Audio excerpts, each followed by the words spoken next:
Anda sedang mendengar Shock Podcast. Shock. Jumpa lagi dalam podcast Lelaki Dewasa dan Kopi. Kisah-kisah terlarang. Episod yang ke-7. Ayu masih menanti.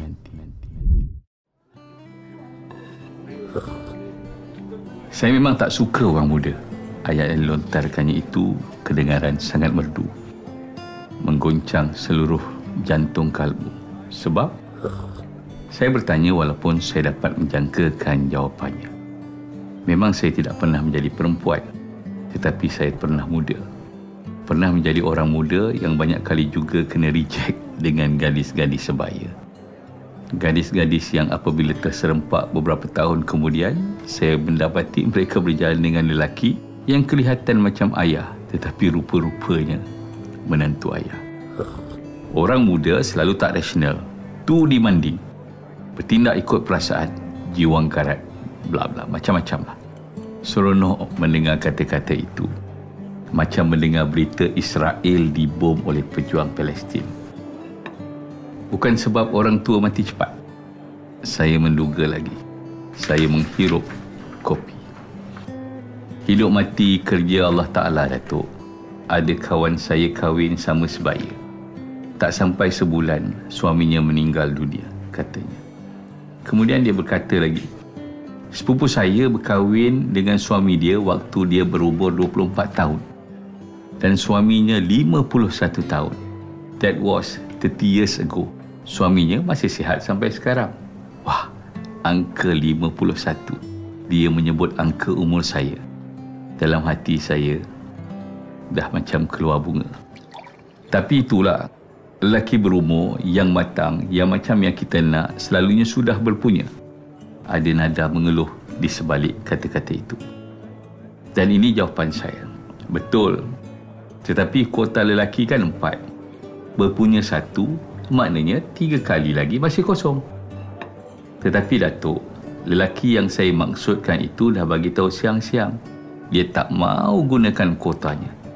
Lelaki yang saya maksudkan tak mahu gunakan kuota. Saya mula merasa tak sedap hati. Akal mula berbisik yang lelaki itu tentulah bukan saya. Pertama, kerana saya tak pernah beritahu sesiapa yang saya tak nak gunakan kuota. Dan yang kedua, kalau ada peluang, memang saya nak cuba gunakan. Lagipun, saya tak nak jenis lelaki berkuota-kuota ni. Tak termasuk senarai. Rasa tercabut tempurung lutut saya pada ketika itu. Harapan yang tadinya sedikit berbunga ketika menerima panggilan video dari orang cantik tadi bertukar menjadi layu serta berta. Tetapi saya layan juga panggilannya. Saya berikan pandangan macam yang dia mahu. Dia perkenalkan dirinya sebagai Ayu. Itu semasa dia menghantar mesej WhatsApp. Saya tak kisah pun dengan nama tu. Dah banyak kali orang yang mengaku Ayu. Tapi bila saya jumpa, dia jadi Ayoyo. Tak kisahlah. Perempuan semua sama. Yang bezakan hanyalah cantik atau tidak. Dia minta izin membuat panggilan video. Lebih selesa bercakap sambil tengok muka, katanya. Dan daripada panggilan itulah saya mendapati dia sememangnya Ayu. Kalau belum beristeri, saya akan kata dialah paling cantik yang pernah saya lihat di skrin telefon. Tetapi kerana telah berpunya, saya kenalah kata dia wanita nombor 2 paling cantik. Malas bos nak bersoal jawab dengan orang rumah. Selepas tempurung lutut saya tercabut, bunga harapan saya terkulai layu dan barulah dia bercerita masalah sebenarnya. Sebelum itu dia sekadar memberitahu yang dia ada masalah dengan lelaki. Dan lelaki itu bukan lagi orang muda. Jadi jangan salahkan saya kalau terperasan sekejap. Kerana saya pun bukan lelaki yang muda. Menurut cerita Ayu, dia bekerja sebagai seorang penasihat kewangan. Ada munjurnya juga dia tidak memberitahu pekerjaannya itu menerusi mesej WhatsApp. Jika tidak, mungkin saya tidak lagi membalas mesej seterusnya. Apalagi menjawab panggilan. Mujur. Atas urusan kerja Datuk Budi, saya berkenalan dengan seorang Datuk Seri. Itu antara mukadimah ceritanya. Orang politik. Saya bertanya, minta dijauhkan Allah. Tuh dia. Lagi sekali tempurung, kepala pula rasa tercabut. Maaf Datuk. Saya tahu Datuk orang politik. Statement saya itu tak bermakna saya tak suka orang politik, bukan. Cuma saya minta dijauhkan Allah daripada bertemu jodoh dengan mereka. Memang habis koyak rabak jantung saya apabila mendengar ayat itu. Tapi seorang lelaki yang hebat adalah lelaki yang mampu menyembunyikan emosinya. Tak mengapa, saya pun memang nak bersedia rehat seketika dari dunia politik. Saya menjawab antara yakin dengan tidak. Dia kemudian menceritakan kisahnya. Katanya Datuk Seri XYZ ini, kalau saya sebut nama betulnya di sini, 10 minit lagi tentu viral satu Malaysia. Seorang ahli perniagaan yang saya gunakan ayat ayu. Paling baik, paling sopan, paling berhemah, paling caring dan paling serba-serbi yang pernah saya temui. Kebetulan kami berkongsi minat yang sama, nature, alam. Apa saja tentang alam semula jadi memang saya suka. Dia pun sama. Jadi selain berurusan soal yang melibatkan skop kerja saya, kami banyak berhubung atas sebab minat bersama. Kerana minat jugalah, kata Ayu, mereka sering juga keluar bersama. Malah pernah juga beberapa kali Datuk Seri itu membawa dia ke dusunnya. Saya perlu mengaku Datuk, makin lama saya makin tertarik padanya. Dia tak macam lelaki-lelaki yang pernah saya jumpa yang menggatal, merenyam tak tentu pasal. Sepanjang kami bersama, dia tak pernah mengambil kesempatan ke atas saya. Sentuh tangan pun tidak.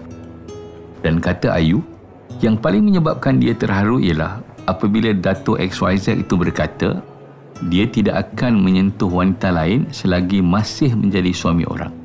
Kerana sejak sebelum berkahwin, dia telah berjanji tidak akan mengkhianati isterinya. Datuk berkawan dengan ramai orang kan? Pernah Datuk jumpa lelaki macam tu? Ayu bertanya. Tetapi dia sendiri menjawab soalannya. Saya tak fikir ada lah Datuk. Kalau ada pun mungkin 1 dalam 100,000. So dipendekkan cerita, awak memang dah jatuh hati padanya. Ya Datuk. Tetapi masalahnya, dia seorang lelaki yang baik yang tidak akan menduakan isterinya. Indeed, banyak kali dia memberitahu saya tentang perkara itu. Saya tidak dilahirkan untuk menjadi batu api. Tetapi ada ketikanya kita perlu menyuarakan cadangan walaupun ia mungkin pahit bagi pihak yang satu lagi. Saya katakan kepada Ayu, kalau telah jelas dan pasti Datuk XYZ itu memang jenis yang taat setia, tidak berbelah bagi kepada isterinya, apa perlu lagi dia tunggu? Itu masalahnya Datuk. Saya pun tak faham dengan diri saya sekarang. Saya bukan tak pernah cuba melupakannya. Bukan tak pernah cuba kembali ke keadaan asal di mana kami cuma berurusan secara profesional. Tetapi saya gagal. Lagipun, kalau saya tak cari dia 2-3 hari, dia pula akan cari saya. Maknanya dia pun sukakan awak. Ayu mengakui hakikat itu. Kata Datuk XYZ, pernah banyak kali mengakui menyayangi lebih daripada seorang kawan.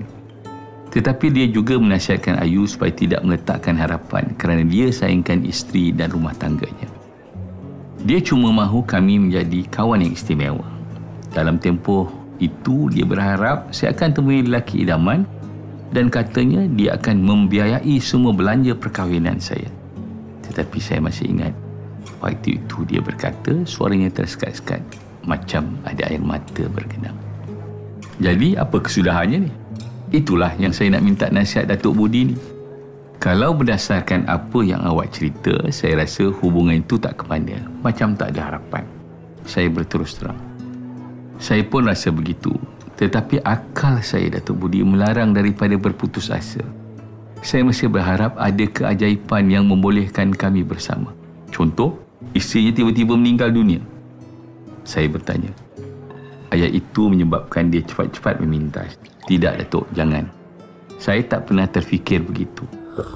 Saya lebih rela menjadi yang kedua daripada menjadi pengganti kepada isterinya. Sama ada dia bercerai mati atau bercerai hidup.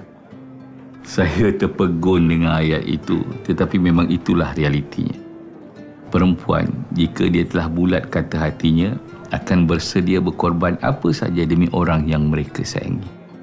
Sebab itu jangan hairan kalau ada isteri yang membiarkan dirinya didera suami. Ada kekasih yang sanggup menjual kehormatan untuk membela jantan yang dicintai. Ada ibu yang sanggup membuang anaknya kerana mengikut lelaki lain. Semuanya serba mungkin kerana cinta wanita itu apabila menyala mampu membakar apa sahaja termasuk diri mereka sendiri. Macam kes Ayu. Mulanya saya menyangka episod berkenaan kepada Datuk Seri XYZ itu baru sebulan 2. Rupa-rupanya tidak. Datuk Budi, tahun ini saja masuk tahun yang ke-11 saya berkawan. Dan saya akan terus berharap. Kalau dia jumpa saya 11 tahun yang lepas, mungkin sekarang ni isteri saya dah bagi keizinan untuk saya bina pondok sebuah lagi di kebun puisi. Sekian saja kisah kali ini. Jumpa lagi di episod yang akan datang, Lelaki Dewasa dan Kopi.